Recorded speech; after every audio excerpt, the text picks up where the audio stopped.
What is up, YouTube universe? Welcome back to the Ice Cave. I'm your host, Innocent Iceman here, and before we get into this video, make sure to smash that like button with your ice pick and subscribe. Well, let's get into the video. The story of Lilith and Leonidas, Chapter 1, The Beginning. A man, Leonidas, who wanted kids very badly, but sadly couldn't find a good partner or mate, decided he would adopt a baby girl named Lilith. He would call her Lily, and these are the stories of how they survived the apocalypse. Leo, who was 40 years old, decided to adopt a baby named Lily. He didn't know anything about babies, so he bought books and went to classes about how being a good parent. Lucky for Leonidas, he made all his money in crypto and had a few businesses. So he had all the time in the world to love and adore his new baby Lilith. Little did he know there was more to having babies than just love. He would stay up endless nights of crying and not sleeping, lots of diaper changes, screaming, and a lot of responsibilities. His friends would say, buy a nanny or take her back, but he refused. He said he brought this girl to his home and he wasn't going to pay someone to take care of her or give up on her or send her back. Slowly but surely, the two of them started to bond, and crying and the sleepless nights became shorter and fewer between them. As the two of them continued, they started a routine. As the days turned to months and months turned to years, the day finally came to where he would take his baby girl to kindergarten. He woke her up just like any other day, but today was a big day.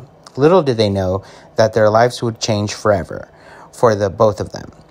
Inside, Leo was filled with a lot of different emotions. One of them was happiness that his baby girl Lily was going to her first day of school, but sad at the same time because time was flying for them. Just the other day, he was having sleepless nights with her. Lily, on the other hand, was filled with joy and happiness, for her life was about to begin. Leonidas made Lilith her favorite breakfast that morning, which was chocolate peanut butter pancakes with tons of strawberries. So on the car ride home, the two of them talked about how things were going to be different, but at the same time the same. They get to the school holding hands, but as they get closer to the classroom that she was going to go be at, Lily ran off and forgot to say goodbye to her father. The teacher, Miss Stone, told him she would be fine. This happens to a lot of parents. Leo gets back to his car. He shreds a few tears and wipes them away and says, I'm very proud of her today. As Lily ran away from her father to get to her first day of school, she was greeted with a bunch of new kids. Little did she know she was going to make two best friends that would last her a lifetime. One of them was named Monique, and the other was Joshua. Miss Stone had all the students sit down on their desk, and Lily was sitting in the middle of Monique and Joshua. And this is how their friendship began. They practiced the ABCs and how to write their names. Lily was very good at this, for they practiced at home every day. She remembered how her father Leo would always sing the alphabet song with her when they would eat dinner or when they would wash their hands. So Miss Stone asked the class who knew their alphabet. So Lily raised her hand and began to sing. Joshua began to laugh, ha ha ha, because she was not called on, and began to sing. He said very politely, you are supposed to be called on, Lily, before you can answer the question. So the three of them began to laugh, and that is how they became best friends.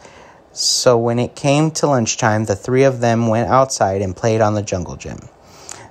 They were having a great time until all of a sudden the bully came, and his name was Chad.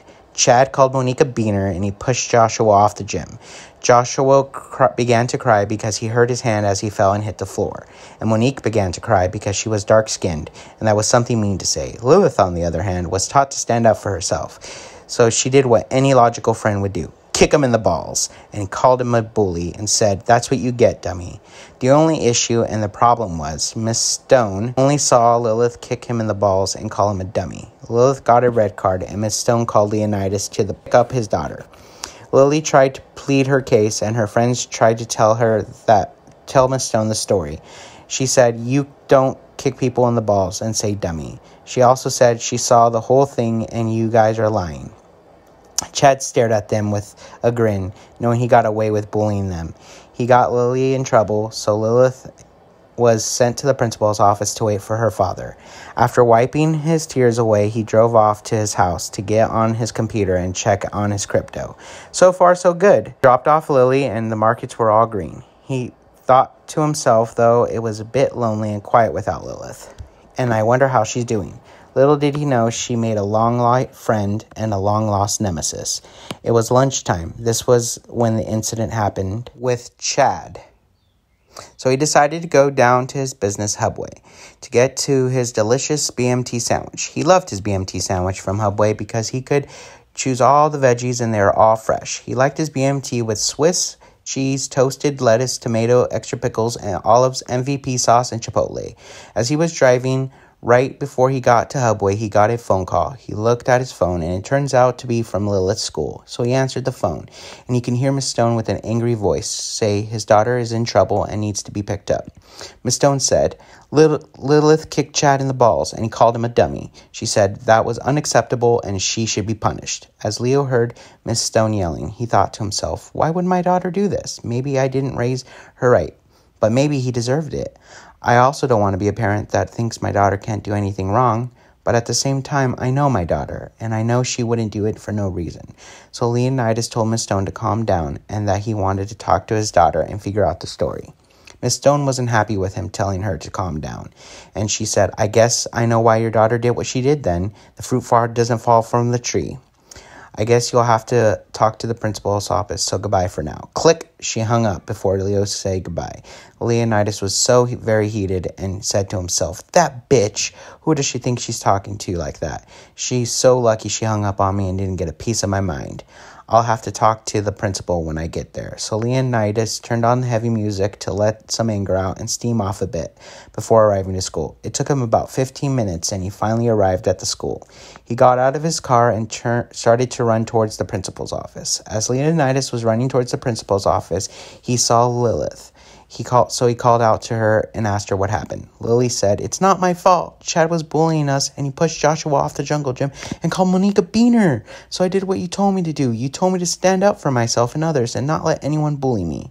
So I kicked him in the balls and called him a bully and told him that's what you get, dummy. Leonidas said, I'm proud of you for standing up for your friends and yourself, but you shouldn't kick boys in the balls. We'll have to talk with the principal. So Leo and Lily walked together, holding hands, going to the office. The front office lady told them to wait in the front of the principal's office, and he will call them in when he is ready. They waited what seemed like hours. It was only 15 minutes when the door opened and the principal called them in. Leo and Lily both were very anxious because they knew they were both going to have a serious talk. Leo knew he had to defend his daughter and was ready for war. Lilith, on the other hand, trusted her father and knew he had her back. As Leo walked into the room, he saw a man standing 6'7", looked like a giant farm boy with blonde hair and blue eyes. His name was Bob Johnson. In the room was a desk and a computer, but the room was filled with pictures of Mr. Johnson playing basketball in college and his degree and some of the school that he worked at. Mr. Johnson asked them both to sit. He began by asking Lilith to tell her story. He also said he heard the story from Miss Stone, but he wanted to hear her side of the story because he knew there was two sides to every story. So Lilith began to tell her story. As she described what was happening, Mr. Johnson cut her off and said, the story sounds completely different from Miss Stone. Can you tell me why the story doesn't match yours? That's when Leo butted in and said, Miss Stone is an arrogant bitch, and just because you see something doesn't mean you know everything that happened beforehand. Luckily, Mr. Johnson is a giant softy and said, I believe I am going to have to talk to Chad and Miss Stone about the incident, but your daughter did kick him in the balls and she admitted to it. So I'm going to have to suspend her for 3 days because Chad did nothing to Lilith. Leo said, fair enough, but I believe Chad should get in trouble too. Mr. Johnson reassured Leo that they would have a good talk with both parties and get to the bottom of this. So Lily and Leo went out of the principal's office walking and holding hands towards the car. As Lilith entered the car, Leo said, I'm very proud of you for sticking up for your friends.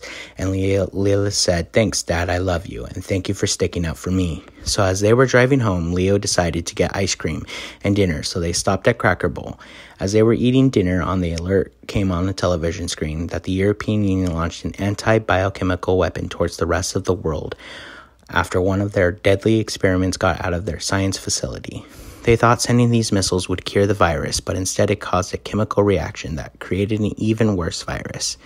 In the European Union, the virus infected millions and was spreading, so that is why they were trying to contain the virus. But little did they know they were going to make it globally worse.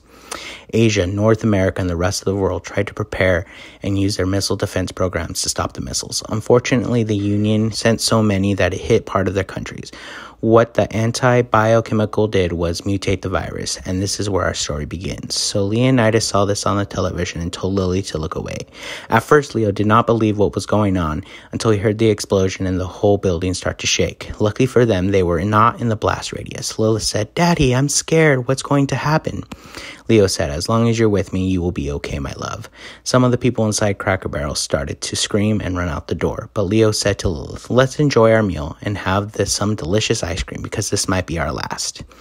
So that is what we could do to prepare for later on today. So Lilith sat there enjoying her meal and loving her ice cream. She stopped and stared at her father, and she was so happy with him for giving her a great meal and standing up for her. Little does she know that her father would do anything and everything to keep her protected. Some of the workers continued to work, so they were able to finish their meal. Leo gave the waitress a very good tip and said good luck.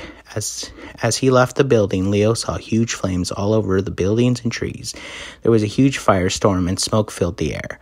Cars were flipped upside down and it looked like a war zone. Lilith was terrified of what was going on, and they both saw some people fighting, some people eating each other, and they were very confused, so they ran to their car and they began to drive home. As they were driving home, Leo put on the radio and it said, "Be careful. This is a very dangerous virus, and it causes people to go crazy." Leo thought to himself, how am I going to protect my daughter, and how am I going to survive this? Hey guys, if you liked the video so far, make sure to smash that like button in the comment section and subscribe. Well, I'll see you guys on the next one. Bye! Hey YouTube, hope you enjoyed the video. Make sure to stay frosty out there. Also, make sure to like, subscribe, and stay cool. See you on the next one.